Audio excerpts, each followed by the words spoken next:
Dolphins yesterday, they lost to the Las Vegas Raiders 31-28 in overtime, and what can only just be described as a very weird game.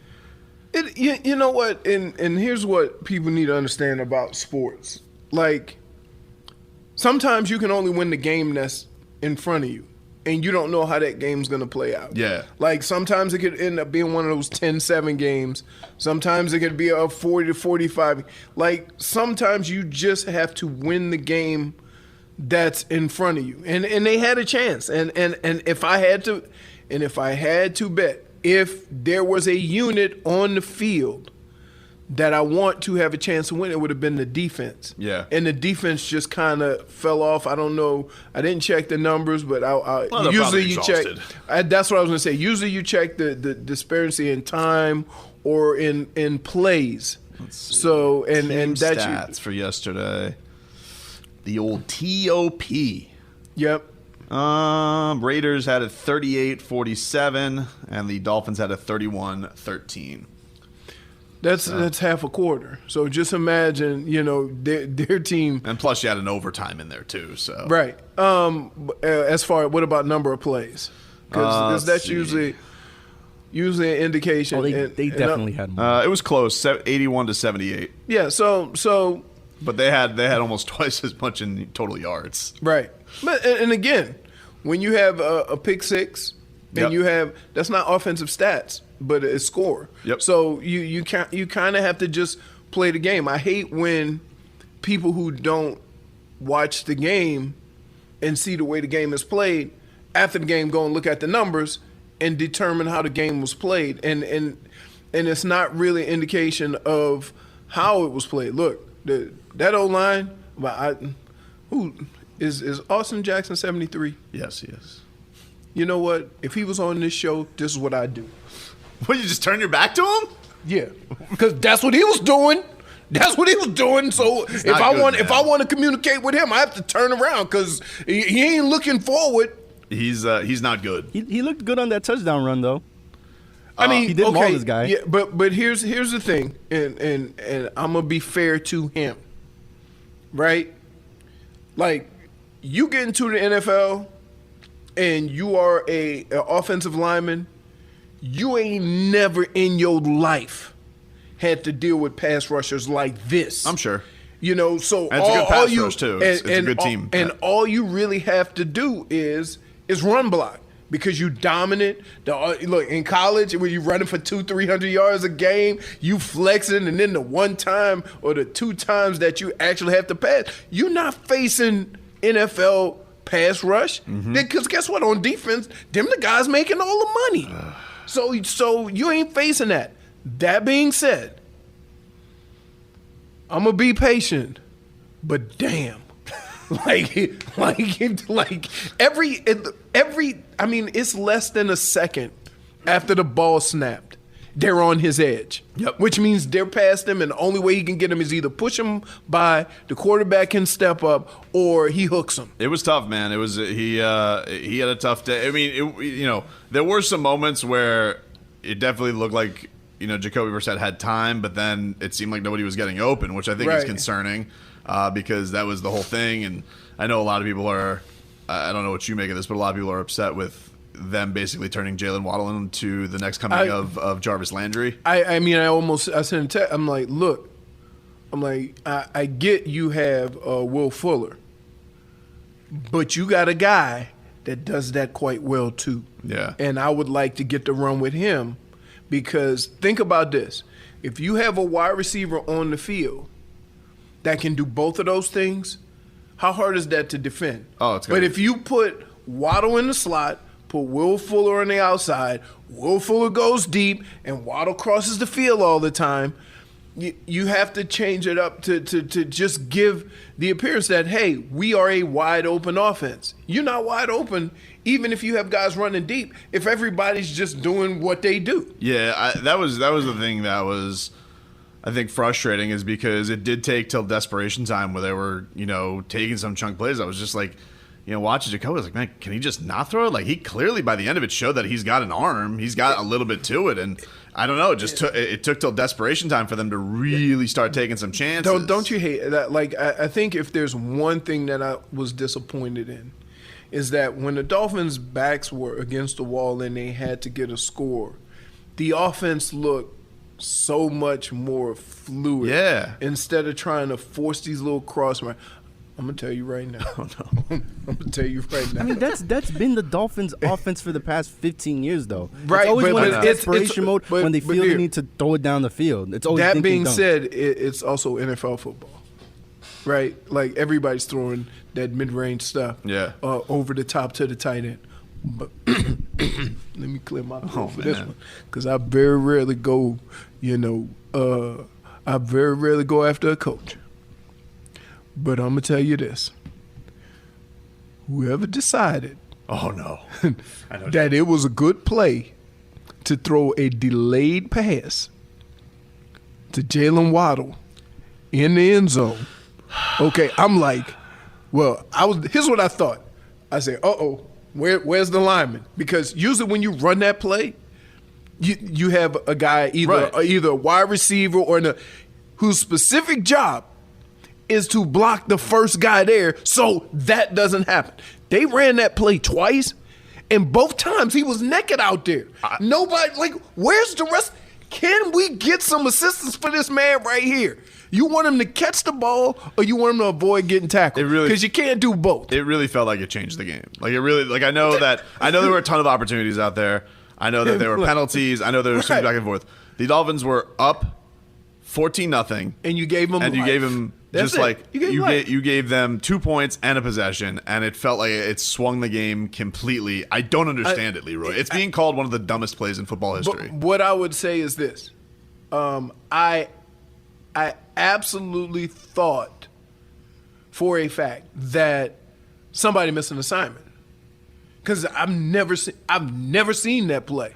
Yeah, Stunt Steve sent me this, and I sent this to you yesterday during the game. But Pro Football Reference put out a statement. The website is basically like the encyclopedia of stats, right? And they put out a tweet as if they were making a statement from the president. It says, "The safety in the Dolphins-Raiders game is the first in our play-by-play database on a completed pass with no penalties or fumbles." Right. I'm like, I just sat there and watched the TV. I say, okay. I look for now. Here's the problem with that play. I know for a fact somebody was supposed to go out there and block that guy, right? Because otherwise, do you have flow on it, Stun Steve? Can you see if is it in the system? Do we have it? It's okay if we don't. I just would like to know what was the thought process there. Here's what. And who do I blame? Do I blame Godsey? Do I blame Stoods? I don't know. They won't tell me. But here's the problem. If somebody was supposed to go out there both of those times and didn't, right? It's actually, if you think about it, if that guy's blocked, that's an excellent play. The fact of the matter is that, I mean... Well, people also do mention the fact that, it wasn't a great throw. I mean, it's a tough throw to a little fella out there, so he had to jump. So... He's a professional quarterback. Stop it. I don't know what to tell you, man. Sound like the same explanation I was getting for why Tim Tebow can't throw. You're a quarterback. You know how many times... Wait, I'm going to tell you like this. If this offensive coaching staff or the coaches saw him make that throw like that 4 or 5 times during the week, that play wouldn't be in the playbook. Here's a quote from Flores. This is from Josh Houtz's Twitter. He ain't going to throw account. nobody under the bus. Somebody was supposed to block that guy. Flores on the safety. I have to go back and look at it. We didn't execute it well. Obviously, we have to do a better job, but I have to go back and look at it. You do? No, you don't. It was a bad play for us. We had some momentum going, and it shifted the game for us. We have to play better. Can I just make one small point? Hmm? And this is from Pro Football Reference -Leroy. I have never heard a coach say we have had momentum on your own 1 foot line. That's not momentum. That's not. Well, they did have momentum. No, I mean, they did. No. You have momentum once you get get your ass off the back of the end zone. Okay, but you just say, "Hey, man, they pinned us down there. We had some momentum, and we gave up." And say, "No. This is when you on your own 1 foot, and then, not to mention, they got a 1-inch penalty." Because they downed the ball on the 1 foot line and they got half the distance. I know, Byron so Jones, they was out there like Byron Jones was so offended. He's like starting fights for no reason. I guess he figured he'd get his money's worth. Was he like trying to strip him or something like that? Yeah, because he stopped it and he tried to pull him in the end zone and then he got mad. Dolphins should have been mad, not him. So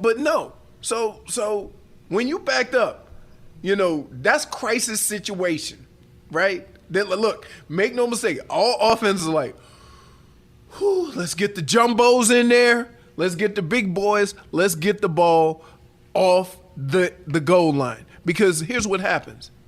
If you have to punt from there, so say if you don't get more than 7 or 8 yards, that means that your kicker is backed up in end zone and you don't want him to do run out the back in the end zone. Yeah. But that being said, now you give them good field position. So in most cases, when you're backed up inside your own 5, that's usually great field position and the momentum is switched so quickly just because of where the ball is. So no, you didn't have momentum there.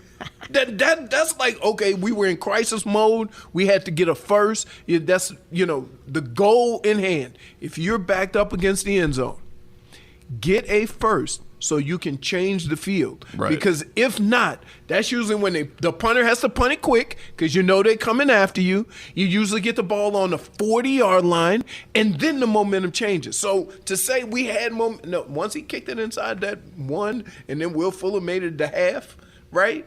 No, you in crisis mode, not momentum. Like people say, momentum can't shift with special teams, but without scoring. But there's a good example. Yeah. So yeah, We'll take a. Safety almost cost us the game. We had to go for 2 at the end. No, I mean I think it had to get that 2 back. We'll take a quick break. It was a bleep show of a game. Lots to cover with it, and a strange week 3 in the NFL. We'll take a quick break. Back after this. Can I just tell that you? That person's no longer here. 0. Oh, listen, but we have to deal with him every Sunday. Every Sunday. I would say this, that it wouldn't have mattered. Really? Yeah. You know why? Because he can't block on both sides of the ball. Well, it would have helped. No, it would have helped. It would have helped. I mean, like this team is using the way they're using Jalen Waddle and how bad things are on the offensive line. Now, do you think they use Jalen? Now, here's what I would say. The thing that frustrates me is that I would give them the benefit of the doubt if, they were doing it because they didn't have protection. But it's below average protection, but it's enough protection to get something done. Right. You know what I mean? He's not going to have time on every play, but he's had time to make some plays. And I just think that you don't need a guy running across the field to run a 4-2 because you ain't blowing the doors off the top of the defense. Yeah. But you do need that guy. And I tell you what, Parker is like, he's doing everything now. Mm-hmm. He runs the comebacks. He runs the crossing routes. He runs the slants. He runs the go routes. So, I mean, he seems to be the team's most, I'm going to say this, most dependable receiver. Wow. But that catch by Gesicki on the 4th down, though, yesterday was sick. Yeah. That was a sick catch. Now, Gesicki might have the best hands. Yeah, that was a sick catch. He caught that above his head, right, in stride. He very rarely drops the ball. On a 4th and 20, too. 4th and 20. That was impressive. But I don't think, why don't ain't Wes Welker, dude? I know. Right? Like, you don't want a guy running routes because that's what his limit is. That's definitely been, I think, a thing that's annoyed Dolph fans early on. I would have Waddle doing things like, if you're going to do stuff like that, I would bunch them up and have Waddle doing things that makes the DBs pause. Because if he's that fast, if a defender pauses, he's gone. Let's hit the ID here, Stunt and Steve. Let's get to some headlines. This is The Ticket. WAXY South Miami, WSFS HD2 Miramar with Tobin and Leroy, The Zaslow Show, and Hawk and Crowder. The headlines are brought to you by the Orion Fuels and Downstairs Convenience Stores. Truly steps beyond convenient. Miami Dolphins, they fall to the Las Vegas Raiders yesterday, 31-28. A lot of weird moments of this game that really could have swung it either way, but I think the one that stood out to a lot of people early on was that terrible call, which led to the Dolphins getting a safety and gave the Raiders their first score, gave them the ball back. Here's Coach Flo on what went on there. This is just, we just didn't execute. That's really, at the end of the day, Dave, that's we just didn't execute. I think there's going to be, as we watch the film, several plays we wish we had back. And look, a game like this, it's one or two plays either way. They make one or two plays and it doesn't go to overtime. We make one or two plays. That's the National Football League. We've got to do a better job. It's a young team. We got to continue to learn from, every experience out on the field. But ultimately, at the end of the day, look, this starts with me. Our execution starts with me. So I got to do a better job of getting us to play better, execute better, and make the 2, 3, 4, 5 plays. That'll be the difference in the game. Yeah, well, he had that disgusted look on his face a lot yesterday. I'm gonna tell you why. Because, anytime you've ever seen that play, there's a blocker out there. Yeah. Because look, he catches the ball, comes back to the ball a little bit, and that guy guarding him usually comes up to get him, and then he gets clipped by the inside blocker. Here's a little bit more from Coach Flo after the game. I thought they fought hard. They gave great effort. I know they're disappointed, but they fought, and we just got to get back to work. Prepare the way they've been preparing, and make a couple more plays, and we'll feel a lot better after some games. Wait, what? We'll feel a lot better after some games. Yeah, hopefully some wins. You ain't gonna win them all. Hopefully some. No, but that's what. Look, you feel better after some games. He's talking about wins. Come on, dude. That's how you get in trouble. What do you mean? Because he clearly meant we're going to feel better when we win some games. Larry Zonka yesterday was going off on Twitter. You were just loving it. You were retweeting everything. Dude, from he's my favorite follow during Dolphins games. But he just he caps it off with, and it's always grizzled. You know how because I just picture him yelling in his phone like Siri, sloppy loss, very disappointing, need offense. # fins up. Like, do you need? I'm surprised he knows how to use Twitter. I told certain tweets don't need fins up after. He's trying to gain those followers. He wants everybody to see his tweet. Larry Zonka should have more than 15,000 followers. I mean, he's a Dolphins legend, and he's really good on Twitter. But he only tweets during games. That's the thing that's great about him. He only live tweets during games. Would we need him to tweet at any other point? This one I didn't understand what he said. He said, "Got the bit in our teeth. Don't screw it up. Execute." Are we like the Dolphins are a horse? Like, is that what he means? A horse bit? What does he mean? Maybe he meant bite. I don't know, but autocorrect. I guess they spit the bit. Right? He goes, "They drew a line in the dirt and we punched him right in the mouth." # fins up. That's old school right there, right? That's old school. Oh man, they're drawing lines in dirt. That ain't nothing about analytics. He goes, "Really hard to watch. Dolphins have so many weaknesses." # fins up. You can't do fins up. You basically just said if you fins hose them down, you probably should go fins down. And you know what? You should go. # Shula would never.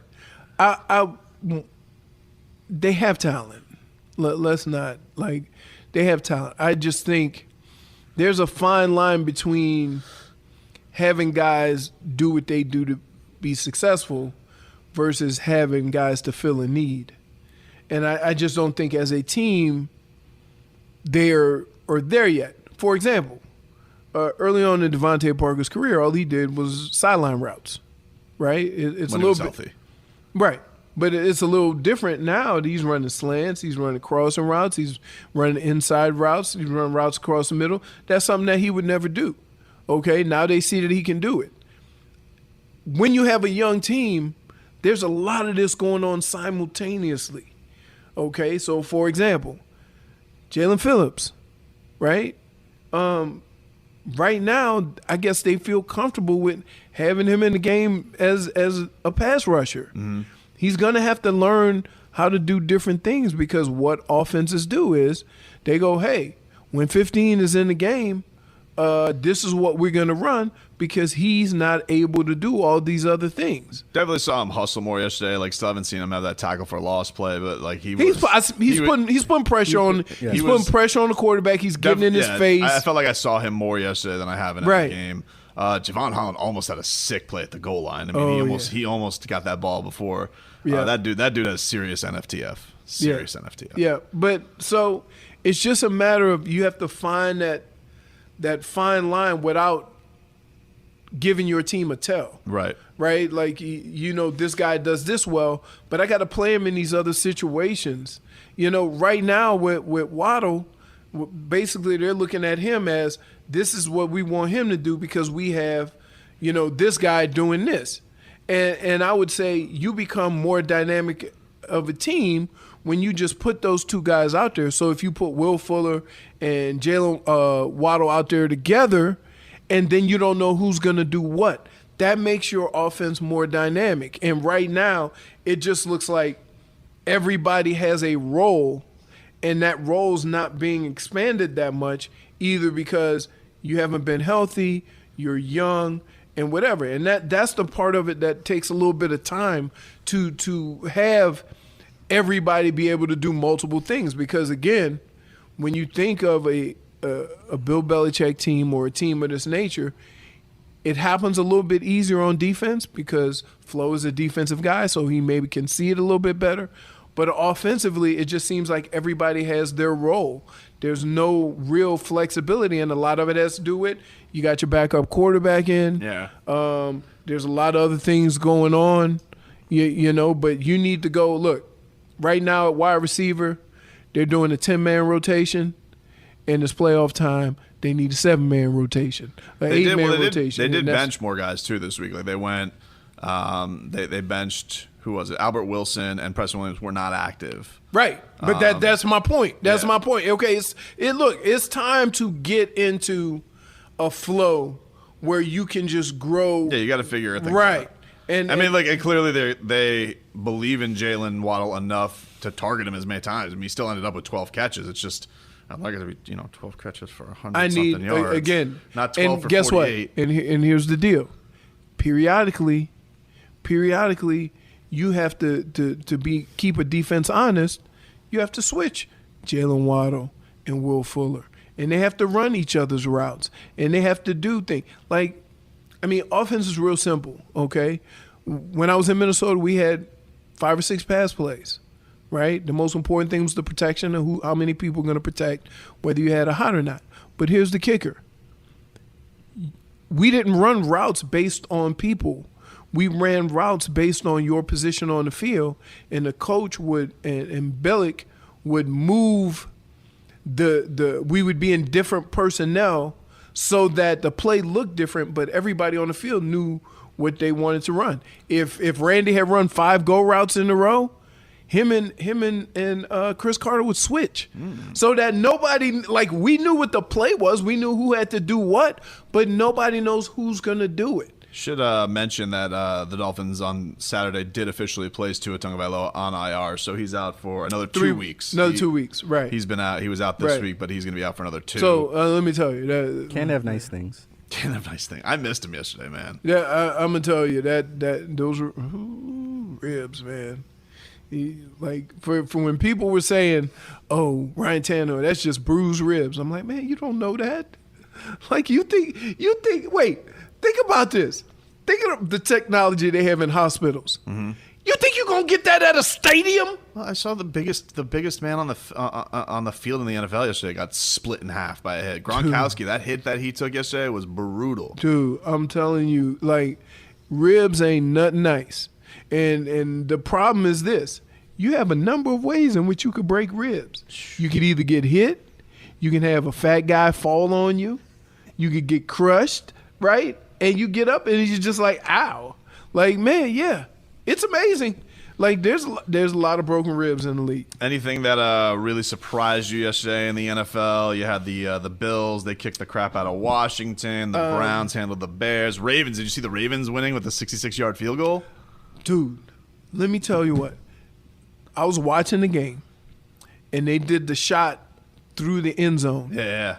And Justin Tucker looked like an ant. Yep. I'm like, wow, he's far.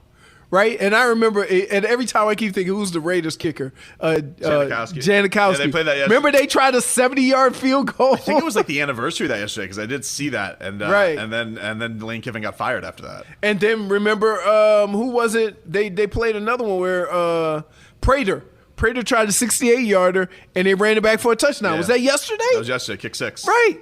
So Jaguars game. Like, I mean, he was kicking from his own 44-yard line. That's almost not even a pooch punt. Yep. That's almost a full give it the business.